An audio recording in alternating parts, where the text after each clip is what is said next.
What's up, guys? Happy Squirtle here. Welcome back to Shadow of the Colossus. Last episode, we were introduced to our characters, and by the way, you see me moving the camera around like this, or see the camera moving around like that. That's actually me. You can do that with the right analog stick. You can do that in the cutscenes. Alright, now be on thy way. Okay. So, this episode, we're going to be fighting the first Colossus. Before that, I'm going to do a lot of explaining of the controls here. Okay, now, to get on aggro, you press triangle, or you could leap towards him with triangle and press R1. Triangle is to do all your jumping. You can also leap off of aggro. If he's going extremely slow or stopped, he will, you'll just get off of him, but if he's going a little bit faster than that, you'll jump off. Call him with X. If you bring out your sword, well, actually, I'm switching weapons right now with the right and left D-pad buttons. If you look in the bottom right, I was switching. You can either have nothing in your hand, a sword, or a bow. And I'll show you what the bow does in a minute. Now, if you hold circle, you can see that the light comes together like that.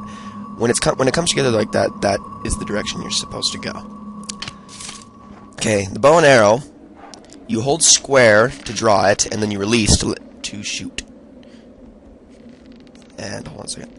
Okay, but you can't hold it for too long or your grip meter will start to go down. Now, the grip meter is the circle to the left of the bow. Now, you do actually have to charge up your shot. You cannot just immediately press square and then release, or it's not gonna go very far. Now, with your sword, you attack with just square.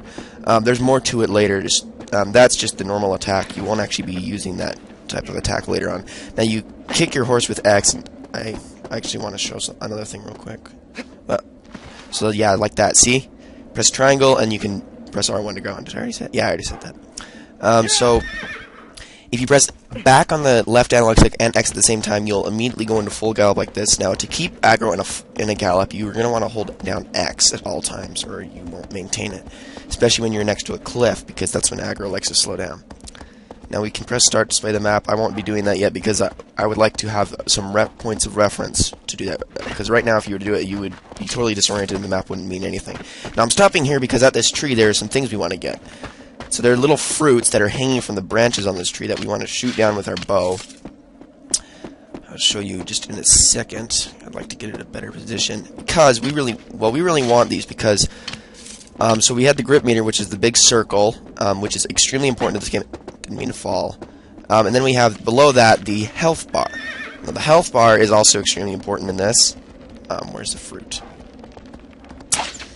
There we go, got one. Okay, it just fell. I hope you could see that. You probably couldn't because it was hidden in the branches, but or in the leaves. Press R1 to pick it up, and then as you can see, my health bar is glowing. That is because it just got bigger. There's usually 2 fruits on every tree. I don't know about this one. I just want to show you right now, though. Look at how big this is, and you're only seeing about a fourth of it, or in every direction. Actually, you're probably only seeing like about a 20th of everything in this open world. Like even off in the distance, that's nothing compared to how big this whole area is. There is so much to explore here, and I guess one thing I just always tell my friends who I try to get into this game is that Shadow of the Colossus is one of those games that if you were just to progress through the storyline, and if you're good enough at it, you could beat it like in 6 hours. If you do not progress through the storyline and you want to explore everything, it could probably take you a total of 30 hours of gameplay, up to 40 even. And, you know, it's got a lot to explore. It's a lot. Now, I will be showing locations of most fruits. I'll try to get almost as much as possible because you don't really need all the ones you can get. By the way, that's how you brake. You press X and pull back on the left analog stick while in motion to brake. And this is the way we need to go, by the way.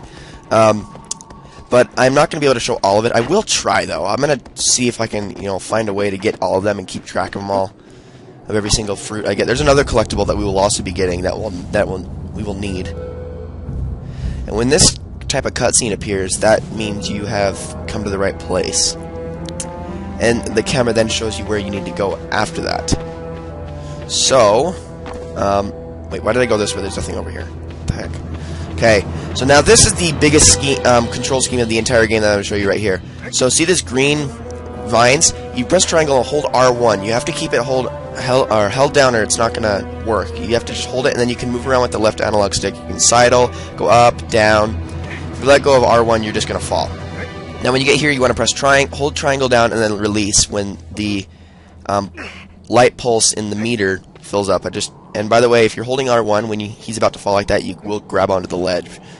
So wait till it pulses up, and then or pulses completely in the grip meter, and then you just let go of triangle. So keep walking this way. You just leap across here. I don't think you need to grab on this. This is a pretty easy jump to make, actually. Let me just make sure. Yeah, I thought so. Okay, press R1 again. Now, oh, what the heck? Oh, I let go of R1. Barely grabbed it though. Okay, and then right here, press. Well, actually, no, not yet. Now, press R1 and triangle to roll through that. Press them at the exact same time. Rolling. Rolling is not like in Legend of Zelda where you can almost use that to speed up. He does stop for a second after rolling, so don't try to use that to walk any faster. It doesn't work.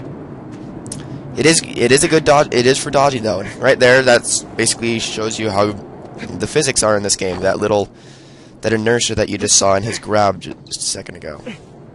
How he kind of swung off to the side a little bit. That's what this game is like. It's very, very realistic in almost every way.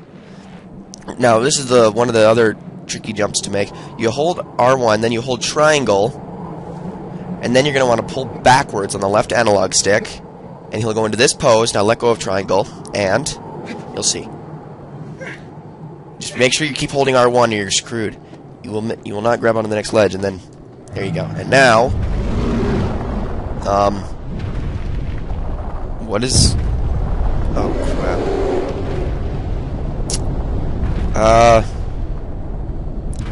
Okay, I know a Colossus is like a word for huge, but are they really that big? Yes, that is how big they are. This is Valus the Minotaur. This is the very first Colossus we have to fight in this game. You hold L1 to look at the Colossus. You're going to want to do this a lot in the fight because it just makes it so much more epic. Now, to get his attention, you whistle just like I did, which is by pressing X. That only works if aggro is really far away from you. If he's not, you'll just end up calling him. Now, you want him to turn around, you want to jump up here, and there's this spot on his leg. He's going to shake you off. But what you want to do is you want to press square. You'll raise up the sword, wait for the meter to fill up with light, and then press square, and you'll bring it down. Stab him one more time, and... oh, missed it. There we go. This cutscene is triggered. And the music changes.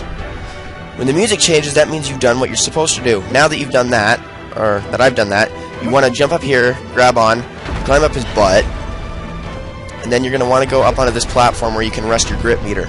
Because it is shrinking very fast, which is a problem. So, and once it runs out, you will fall, no matter what. You have to be careful about that. Okay, come on. However, you're not in too much trouble unless the grip meter starts blinking, then you know you're in trouble. So, there's one place he has a weak point. It's identified by what's called a sigil. It's this glowing spot. Now, this can only be visible when you have the sword out. All you want to do is give him some really good, strong stabs here. You don't have to wait for the grip meter to fill completely up when you raise up the sword, but the more it fills up, the more damage you will do. And look at that. Okay, I think we only need 2 more stabs, then we can get him. Alright, there we go. He is down. First Colossus in this game.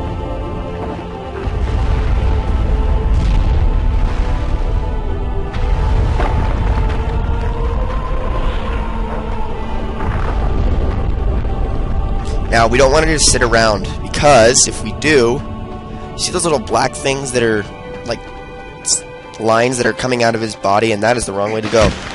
They are going to do that if you can't get away.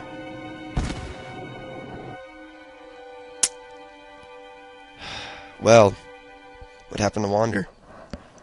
Find out next time in the next episode of Shadow of the Colossus. So this is Squirtle King. If you like my videos, please subscribe. Follow me on Twitter, add me on Facebook, check out my Google page, links in the description below. I will see you guys next time.